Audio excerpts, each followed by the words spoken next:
State defensive back / linebacker for the Gardner-Edgerton defense was the man that brought him down.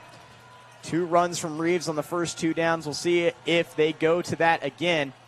And instead, they're going to opt for a Reeves pass. He's just going to toss it up in the air. A defender in the area and an interception for Gardner-Edgerton High School. Dominique Tony with the interception past midfield, and Gardner will get the ball back after a turnover on the interception. Big turnover right there. And with 4 minutes and 54 seconds, they could score again, and they could be up by 2 scores going into the half. That's huge for the Blazers. Big mistake right there by the Lancers. And it isn't just the Tony interception that's important right there. It starts with the pressure from the defensive line. We already talked about it. But the biggest thing right there was that Reeves rolled out to the right. He might have been thinking about throwing it shorter, but he saw a man and was hit, or at least the pressure coming in on him, forced him to just toss it up in the air. That was not a direct throw. That was a looping throw, and it was easily picked off by Tony. Yeah, you're exactly right. And it looked like he was trying to force something to happen, make something happen, especially with pressure on him, and the defense might have been smart to just throw the ball away. A score and a turnover puts Gardner-Edgerton with the complete leverage of momentum behind them. Now Powell looking to pass. He has a man deep. It's going to be Chartier who catches the ball, taken down right at the end zone. And we're going to see a touchdown from Tim Chartier. First play from Braven Powell, and he goes deep for the touchdown. And just like that, Josiah, big turnover, like say. Great ball there by Powell, right in the arms of Chartier, moving down the field. Great spot, great find. And like say, they've been running the ball all game so far. That was kind of a surprise for the Lancers. His first free throw will miss to the right. You know, Josiah, it's interesting. You look at Maranatha, and it doesn't look like they're really running an offense. I think it might be frustration, it might be personnel, but it just looks like they're just kind of going everybody individually on their own, and if somebody has a shot, they take it. I really like HCA's discipline on offense, especially when they don't have a look when they're driving down the court. They just pull it out, they run their offense out. That's good discipline. Chambers gives it back to Dietz as HCA gets ready for offense. Now Spencer Cook, another 3, and a trifecta from Spencer Cook. His third 3 of the night falls, and HCA continues their dominance offensively. Now the ball goes out of bounds, almost unprovoked. Ryder Casper sends it out of bounds. That's HCA ball. 4:57 remaining in this third quarter. HCA just a point away from hitting that 50-point or eclipsing that 50-point mark. Now Spencer Cook with another one. Keep it rolling for Spencer Cook, the 4th of the night. And the second back-to-back possessions with a Spencer Cook 3. He's starting to feel himself. Yeah, rhythm shooter. He is definitely in the rhythm. Trey Chambers guarded closely as the ball will be knocked away. Baruch Dietz had a hand on it for a second, but it's going to be picked up and scored with Pembroke Shaver grabbing his first basket coming here in the second half. Now Trey Chambers.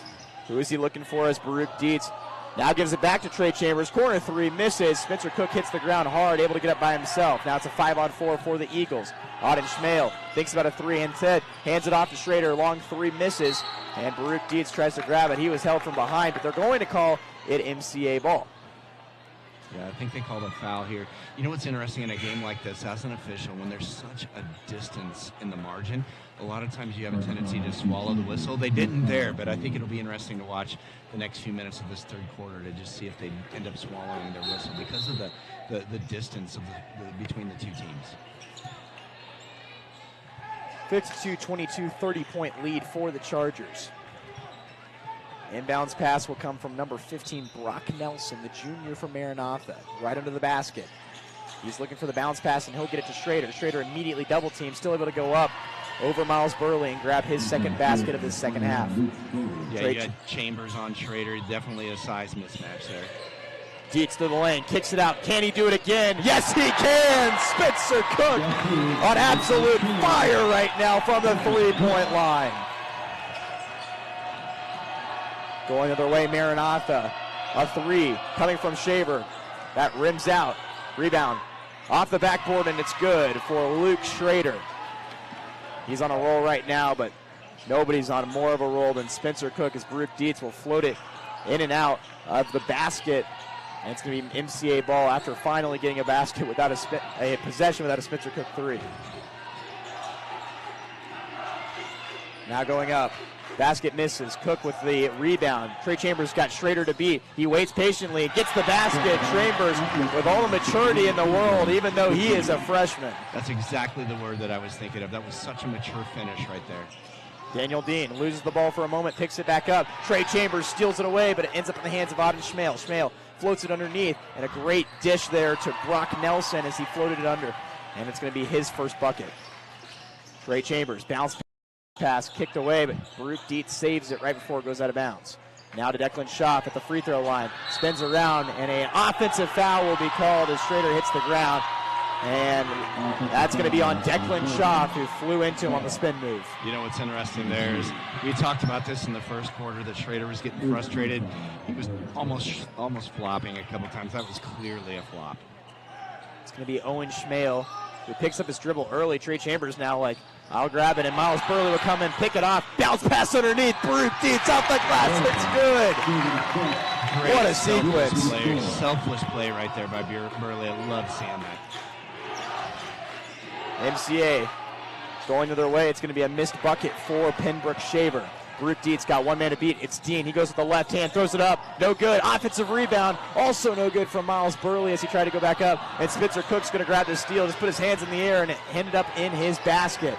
Trey Chambers, bounce pass underneath. Declan Schaaf drives in. He's going to look to go off the basket, and it won't fall in as Schrader will grab the rebound. 2 minutes remaining in this third quarter. It's going to be Nelson kicking it out. Three ball. Schrader. No good. Excuse me, that was Shaver. And Miles Burley trying to grab it. This is getting aggressive as people are flying all over the ground. And unfortunately, it feels like some of these are premeditated and a few of these are flops. Yeah, you got to see that the officials they recognize things are kind of getting out of hand right here. And I think Coach Vinson's going to call a timeout. He wants to be able to get the teams to be able to go to the bench. It'd be interesting to see if the officials talk to each other. Things are getting out of hand here. There's a lot of pushing and shoving, especially off ball. And that's where officials need to make sure that things don't get out of hand. We're going to take a full timeout alongside head coach Steven Benson. The Chargers lead by a wide margin of 59-28, but starting to get chippy. We'll see what happens when we return for the final minute 50 of action in this third quarter. 59-28, Chargers on top.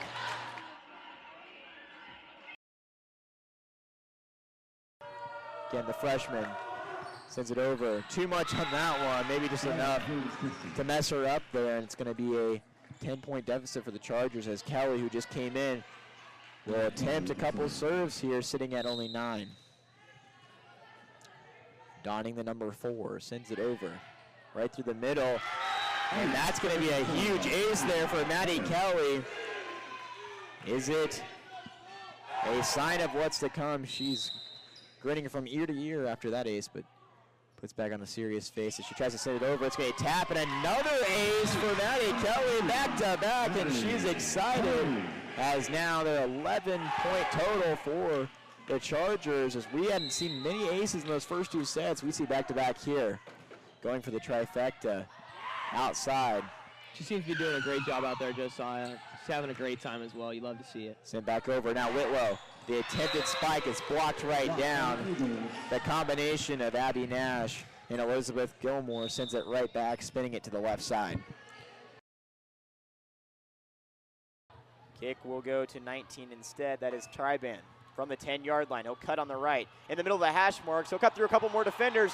Got one more man to beat. It's the kicker. He'll stiff on Flowers, but Flowers, the kicker, able to take him down, but not before he takes it past the 40-yard line. A huge return for Frankie Triban, the junior for Blue Valley North. Now 11:30 on the clock, a 3rd and 6, a big moment for this defense.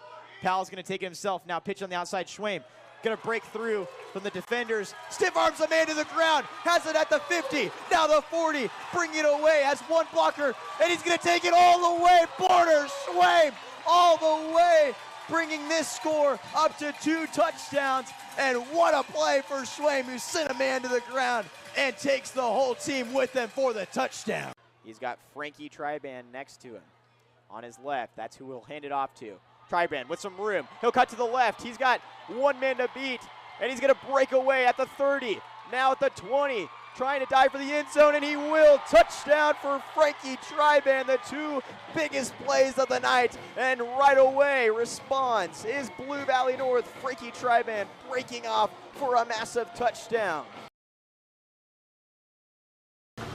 Kansas football with a win in their season opener against Lindenwood, 48-3. Kansas able to score 7 touchdowns, 6 of those coming from the offense, including Devin Neal, who had 2 in the first half before he was shut down alongside his partner in crime, Jalen Daniels, for the second half, where a bunch of second and even third stringers were able to come in for the offense and defense. On the defensive side, a defensive touchdown was a pick 6 for the defense, giving them their first touchdown of the year. 48-3 final score as Kansas gets their first win of the season. First game here at Arrowhead, and it's a loss for Kansas football. TCU beats the Jayhawks 38-27.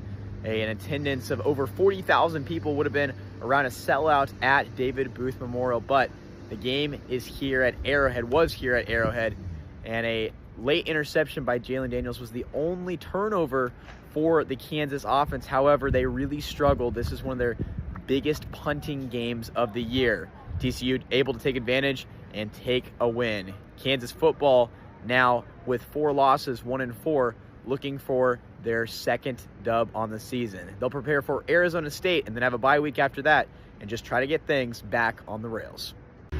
23-20 is the final score here in the final match here at Children's Mercy Park. Jalen Daniels throws his second pick of the game in the beginning of the second half, his 5th and 6th on the year. A rough start for him. The Kansas offense just looking to get going. Another 100-yard night, though, on the rushing side for Devin Neal. He's having a ton of success to start off the season. The defense played great on both sides, but it's UNLV that comes away with the win. 23-20 and a loss for Kansas, who's now 1-2 on the season. They prepare to travel to Morgantown to face West Virginia. Sitting atop the Western Conference, Real Salt Lake visits Sporting Kansas City tonight, right here at Children's Mercy Park at 7:30 local time. On the pitch, Real Salt Lake is on an impressive streak of unbeaten matches at 14, including 8 wins. A draw or win tonight would bring them to 4th all-time and the longest unbeaten streaks in MLS history. You already know Sporting would love to end that streak right here, right now, and grab some momentum. The match is free to watch on Apple TV, so see how it unfolds and check out IONU Media for more content post-game. Sporting Kansas City, Real Salt Lake, tonight at 7:30. Kansas football hosts UNLV tonight on the last match here on this turf at Children's Mercy Park. In the future, they're going to be heading over to Arrowhead, but before that happens, a rematch from the Guaranteed Rate Bowl, the first bowl game win for Lance Leipold last year. Kansas, coming off a loss to Illinois and to Champaign just last week, looks to bounce back tonight with some heavy offensive power. The game is at 6 p.m. and you can watch it on ESPN. Welcome to episode 48 of the Power and Light podcast. My name is Josiah Winnell. Today I'm joined by the full crew. Jude Miley, how are you doing today on this wonderful Saturday? I'm doing brilliantly. I'm excited to record with you, Josiah. I'm excited as well. I'm also excited to record with Preston Graber. Preston, how are you doing today on this fine morning? Doing really good. Good weather. Happy to see it. Hey, we're excited to be all back together, and every time we can record together, it is so much fun. Today, we have a special little bit of debate, maybe, in the sense of we're very excited to talk about something that should be on the minds of many college football fans right now. So obviously, the college football rankings coming out recently, and the projected bracket almost set in stone. Just a few more things that could change, but likely set in stone for right now. But the debate that is going on right now, especially after a massive performance, a 200-plus yard performance from Ashton Jeanty last night, is who is the Heisman winner this year. This episode is being recorded on December 7th. The Heisman voters have to submit their ballot by December 9th. And there's a couple things we'll dive into, but that means right now that their decision has to be made after, of course, both guys that are at the top of the list right now, Travis Hunter and Ashton Jeanty, have completed their seasons. The question is, if Ashton Jeanty went on to make some noise in the college football playoff, it doesn't matter right now because those ballots have to be cast December 9th. We're only a week away from the official announcement of who the Heisman winner is.